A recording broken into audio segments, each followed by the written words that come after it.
Oke, Shalom Bapak Ibu, saudara yang kasih dalam Tuhan. Kita jumpa lagi dalam pertemuan Renungan Gembala yang diadakan setiap pertengahan minggu, yaitu pada hari Rabu.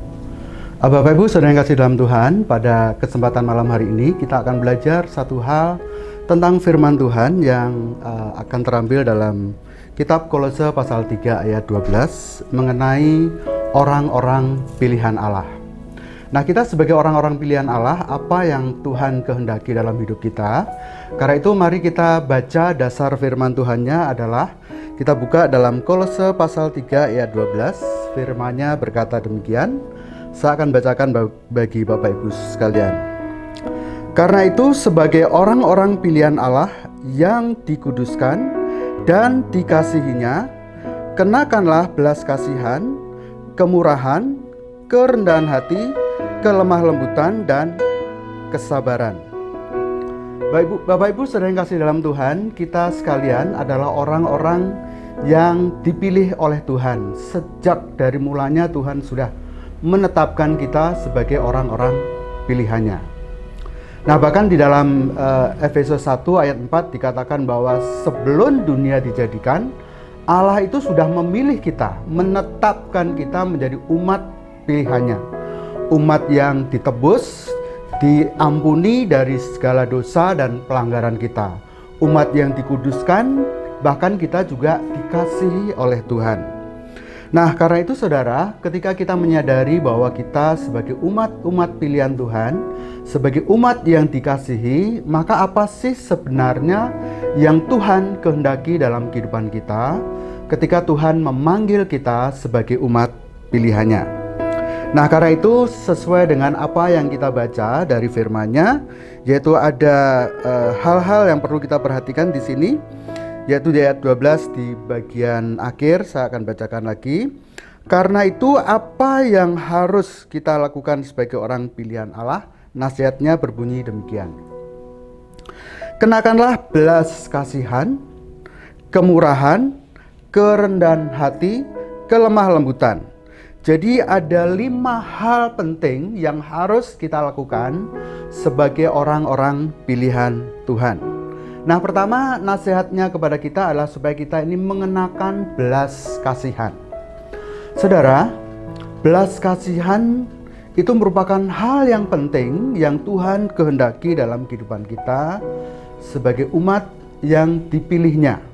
Bahkan belas kasihan ini merupakan hukum tertinggi yang Allah tetapkan, dan itulah yang Allah kehendaki untuk kita lakukan, karena hukumnya berkata bahwa kasihilah Tuhan Allahmu dengan segenap hatimu, dengan segenap jiwamu, dengan segenap akal budimu. Kasih yang kita berikan kepada Tuhan, kepada Allah kita. Kemudian hukum yang sama berkata, kasihilah sesamamu manusia. Nah, kalau kasih ini merupakan satu hukum tertinggi di dalam Alkitab yang juga mengajarkan kepada setiap kita umatnya untuk saling mengasihi, mengenakan belas kasihan itu dalam kehidupan kita sehari-hari. Jadi kita harus praktekkan belas kasihan itu terhadap sesama kita. Artinya kita dituntut untuk memiliki kepedulian antara satu dengan yang lain, ya. Saling peduli, saling memperhatikan, saling mengasihi satu dengan yang lain. Itulah yang Tuhan kehendaki dalam kehidupan kita sebagai umatnya, sebagai orang-orang percaya, sebagai orang yang sudah ditebus dan yang dikasihinya. Kemudian bagian kedua dikatakan supaya kita mengenakan kemurahan. Nah, Bapak Ibu, kemurahan itu identik dengan memberi atau berbagi. Jadi tidak menahan diri untuk diri sendiri, tapi kita bisa berbagi kepada sesama, membagikan apa yang ada pada kita untuk kita bagikan kepada sesama kita, sehingga kita bisa memberikan sesuatu sebagai perhatian kita terhadap sesama kita. Nah, jadi memberi itu tidak hanya sebatas yang fisik, yang kelihatan seperti uang atau harta benda, tetapi kita juga bisa memberi dari apa yang ada pada kita melalui mungkin waktu kita, mungkin senyuman kita, perhatian kita, ya, kita memperhatikan terhadap teman-teman, terhadap sesama, itu juga merupakan pemberian. Nah, apapun yang bisa kita berikan kepada orang lain, baik itu berupa nasihat atau suatu teguran, itu juga merupakan hal yang memberi yang baik juga menurut pandangan Tuhan yang harus kita salurkan kepada kita. Termasuk ketika kita memberikan waktu, memberikan tenaga, itu juga merupakan hal yang baik. Karena itu mari kita ekspresikan, ya, sikap memberi ini kepada sesama kita untuk kita bisa melaksanakan apa yang menjadi kehendak Tuhan dalam kehidupan kita. Jadi kita ekspresikan, nyatakan dalam suatu tindakan untuk kita bisa berbagi terhadap sesama. Kemudian yang ketiga, nasihatnya adalah supaya ada kerendahan hati dalam kehidupan kita. Bapak Ibu, kerendahan hati atau rendah hati itu tidak sama dengan rendah diri, ya. Rendah hati itu juga bukan suatu gaya hidup seperti orang Jawa yang mungkin bicaranya agak pelan, lemah lembut, tindakannya juga lemah lembut. Tapi bukan seperti itu. Rendah hati yang dimaksud di sini adalah di mana kita bisa toleransi, ya, bisa toleransi terhadap sesama, bisa memiliki tidak merasa diri kita hebat, ya. Kita juga tidak pamer terhadap apa yang kita punya. Kemudian kita juga tidak memegahkan diri atas prestasi yang sudah bisa kita capai. Jadi kerendahan hati itu adalah sesuatu yang Tuhan suka, yang Tuhan senangi. Termasuk manusia pun juga suka dengan orang-orang yang rendah hati. Di mana firman-Nya juga berkata bahwa Allah itu menentang orang yang congkak atau orang yang sombong.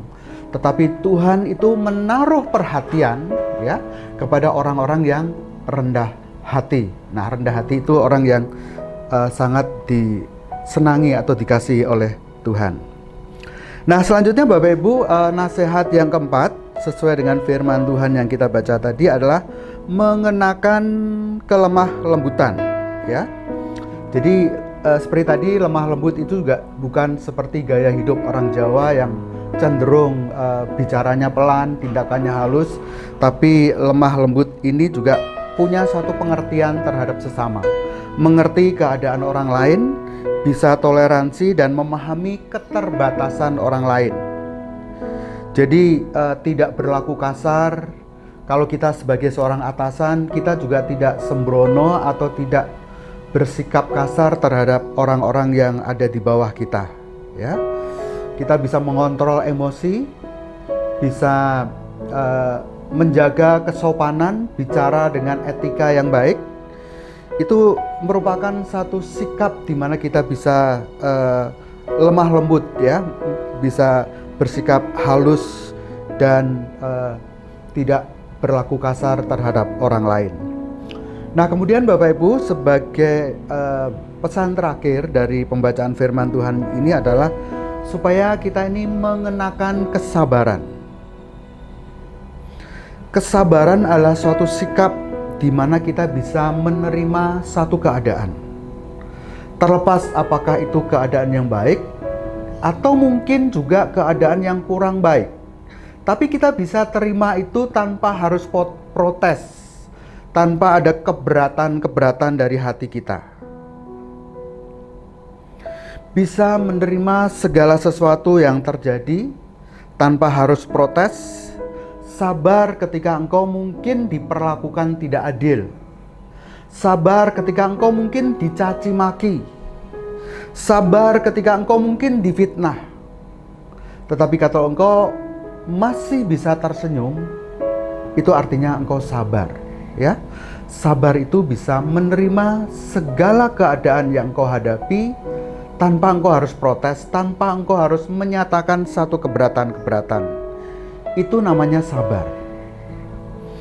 Jadi dari pesan firman Tuhan yang kita baca tadi Bapak Ibu, ada 5 hal yang dinasihatkan kepada kita, untuk itu kita terapkan dalam kehidupan kita sehari-hari. Dan kalau kita perhatikan 5 hal tadi, yaitu tentang tentang bagaimana kita harus mengenakan kepada kita kasih, belas kasihan, mengenakan kemurahan hati, mengenakan kerendahan hati, kelemah lembutan dan kesabaran. Kalau kita perhatikan, semua itu sebenarnya terdapat di dalam buah-buah roh. Buah roh yang terdapat di dalam kitab Galatia 5 ayat 22 sampai dengan 23. Dan hukum yang tertulis di dalam Galatia 5 ayat 22 dan 23 ini tidak ada yang menentangnya. Tidak ada satupun manusia yang keberatan terhadap ketetapan-ketetapan ini. Dan itulah yang harus menjadi perhatian kita sebagai umat pilihan Allah untuk kita kerjakan, untuk kita lakukan, untuk kita praktekkan dalam kehidupan kita sehari-hari. Jadi Bapak Ibu, kita sebagai orang-orang pilihan Allah, orang-orang yang sudah dipilih Allah, mari kita menghasilkan buah roh dalam hidup kita.